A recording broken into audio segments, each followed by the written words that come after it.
You can call it doubt. You can call it creative block. You can call it imposter syndrome, but it's all fear and it's all self-imposed. So how do you break out of that cycle? Well, I've learned a couple different ways. The first came from a meditation class that I took. And in the class, we were talking about feelings being energy and not necessarily being good or bad, but just showing us where we're at in terms of life. So imagine that your life is like a train on a track, and the engineers have to put coal in the engine in order to make it go, because it's that kind of a train. And so when you're just going along on an even path and nothing much is changing, they can put the same amount of coal in and it will just keep going. But if there's a mountain out in the distance, guess what? You're going to need a bit more energy to get up and over that mountain. You're going to need some coal in that engine. In our bodies, perhaps what we've called fear is actually just our body revving up for something big that's about to happen. And since I've started looking at my fear in that way, it's taken on a whole new meaning. I got on stage in front of 1,000 people and painted in chocolate. That's what I said I was going to do. Here I am. Let's do it. I feel those butterflies in my stomach, but you know what? I'm still going to do it. And it was amazing and it was fine. And I didn't die. And the butterflies in my stomach didn't explode out of my stomach. I was good.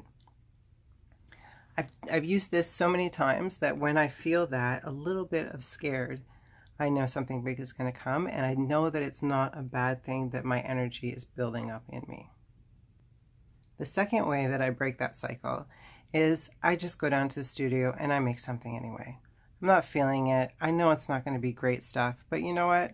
Let me just get this mood out of me and get it onto paper and throw it away because it's not serving me inside me, so I might as well get it out.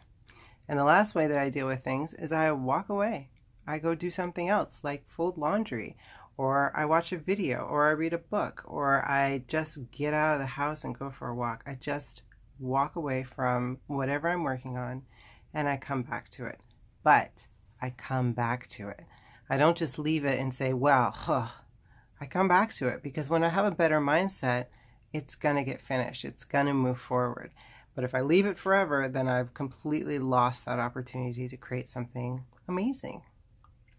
That's my little story for today, and it was inspired by so many people that I've talked to who are amazing and are just, getting stuck, and I want to help them to just really get over that stuckness and be amazing because I know they can be. You know who I'm talking about. I'm talking about you. Okay, so tell me some amazing story of how you've gotten over your creative block, all over your fear, or all over your imposter syndrome, and put that in the comments below. Make sure you subscribe to the channel, make sure you subscribe to the newsletter, and make sure you come back next week. I'll see you later. Bye-bye.